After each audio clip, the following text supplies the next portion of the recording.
sou Rosângela, eu moro em Esteio, sou casada com o Francisco e tenho 2 filhos, 2 meninos, o João Gabriel, de 12 anos, e o Carlos Henrique, de 9 anos. Bom, para mim, a maternidade é a prova real de que Deus existe, de que milagres acontecem, o poder de intercessão dos santos. Quando eu e Francisco casamos, há 20 anos atrás, nós já desconfiávamos que éramos inférteis, por exames que tínhamos feito antes do casamento, mas depois de 4 anos casados, né, aqueles primeiros 4 anos nós reservamos para a vida profissional, vida acadêmica, pagar despesas da festa de casamento, despesas do apartamento. Quando chegou no 4º ano, sim, vamos ter filhos. Nós, a princípio, tínhamos pensado em 3 filhos, talvez, mesclando biológicos, filhos por adoção. E as nossas desconfianças, elas de uma desconfiança passou por uma certeza de que realmente éramos inférteis, tínhamos uma infertilidade muito grave, muito severa. E nessa luta por filhos, foram 14 anos de casados, 10 anos tentando ter filhos, 3 fertilizações, 4 filhos mortos, né, ainda na barriga. E a gente sofreu muito, nós sofremos muito, nós rezamos muito, nós brigamos muito nessa caminhada toda. E depois de 7 anos tentando ter filhos biológicos, porque a gente sempre pensava que o primeiro filho seria biológico, daí o segundo ou terceiro seria por adoção. E nós vimos, né, nesse pensamento. Então, depois de 7 anos tentando ter filhos de forma biológica, 4 bebês que não vingaram, a gente decidiu entrar na fila de adoção. E aí foram mais 7 anos de espera. 7 anos sem nenhum telefonema, sem nenhuma esperança. E por que eu falo assim do milagre, do poder de Deus, do poder de intercessão dos santos? Porque uns 4 anos antes do João chegar, numa missa, eu estava ouvindo o Evangelho com Santa Isabel e me veio muito forte no meu coração: nossa, ela teve um filho na velhice.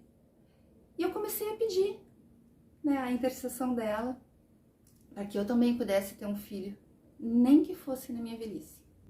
Bom, o João é a própria história, né? Eu brinco que o João é a própria história, porque a melhor história do João é a chegada do João, é o João em si.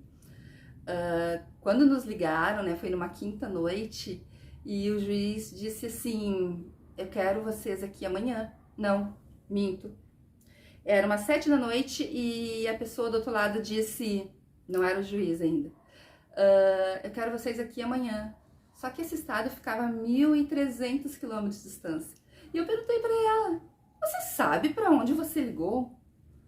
Eu disse: não, nem olhei. Eu só vi o nome, só vi o telefone. Olha, nós estamos no Rio Grande do Sul, numa cidade assim, não tem como estar hoje aí. São uns 2 dias de viagem, no mínimo. A gente não sabia ainda se ia de avião. Eu não tinha nem falado com meu marido, ele nem sabia que o João existia.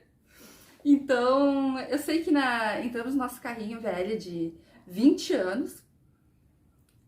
O juiz nos pediu pra gente ir de carro, porque ele gostava muito de carro e avião seria uma coisa que talvez muito impressionante pro João. E 2 dias depois, na segunda-feira, 2 dias não, um pouquinho mais depois, a gente estava lá, na segunda-feira à noite.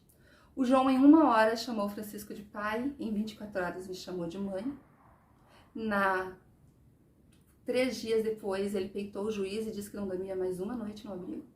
O juiz teve que nos chamar à noite, às pressas, para que a gente pegasse o João, e nos disse assim: sumam daqui, não quero mais ver vocês. A gente pegou o João de madrugada, partiu, e o João, a partir daí, foi nosso filho. E ele é extremamente carismático. É aquele menino que, onde chega, ele abre um sorriso, as pessoas se encantam, as pessoas vêm falar comigo depois. E naquela época ele morava numa cidade grande de 5.000 habitantes. Ele nunca tinha andado de uma escada rolante, ele não sabia o que era um elevador, ele nunca tinha ido no shopping, nunca tinha visto um prédio. Então tudo foi novidade, tudo foi história. E com aquele carisma dele, então eu me lembro de umas coisas assim muito impressionantes. Por exemplo, o dia que ele descobriu aqui em casa o Mumu, o doce de leite. Ele ficou tão impressionado e ele me jurava, mãe, eu disse, mas filho, tu morava numa fazenda, tu morava numa cidade pequena, eu sei que a cultura de vocês é de doce de leite. E ele disse, mãe, não tinha pé de mumula na fazenda. Eu lembro também que a gente tava na época da Jojo Todinho, ela tava no auge da fama, né? E na cabecinha dele, os meninos da fazenda tomavam leite da vaca. E o leite que vinha nas caixinhas para os meninos da cidade, que ele tinha essa divisão, menino da fazenda, menino da cidade, era o leite de mulheres. E da Jojo Todinho era da onde saía, então, as caixinhas de Todinho.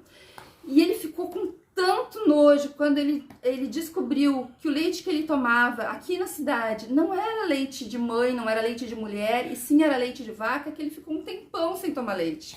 Eu tive que convencê-lo a voltar a tomar leite. Então, o João, assim, essas coisas, assim, foram um encanto.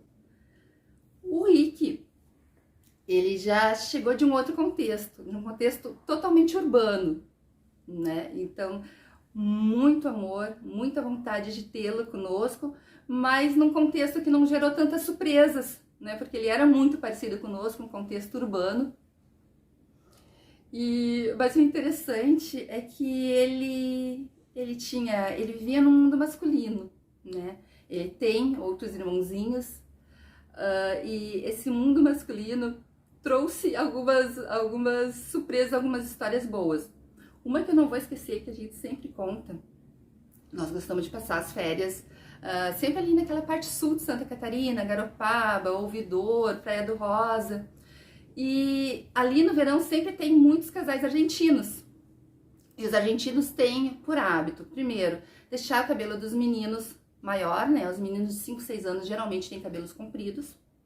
E outro hábito é deixar suas crianças nuas na praia até também uns 6, 7 anos. Então, se tu for, assim, em janeiro, fevereiro, tu vai ver várias crianças nuas, elas vão estar falando espanhol, e isso é uma cultura deles, principalmente nas praias mais desertas.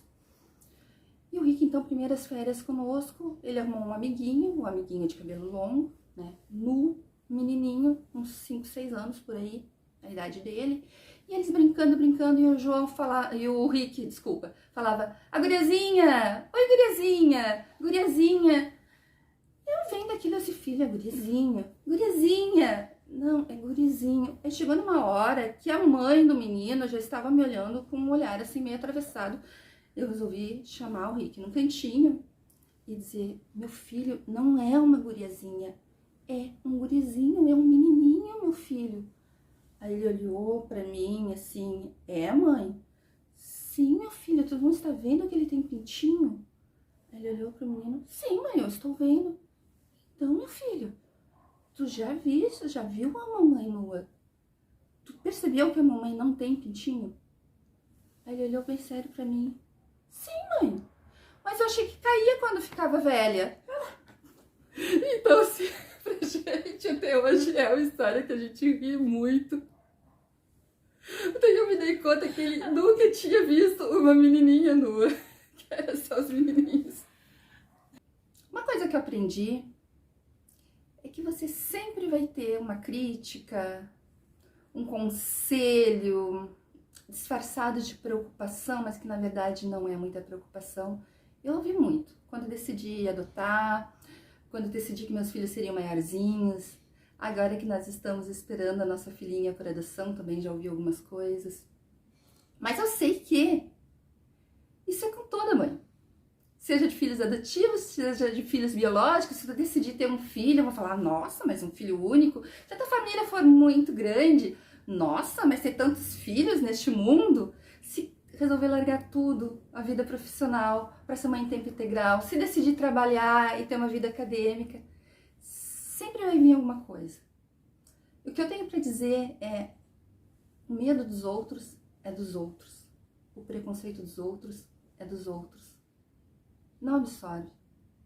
Ouve o teu coração, ouve aquele sopro divino no teu ouvido e seja feliz com a tua família.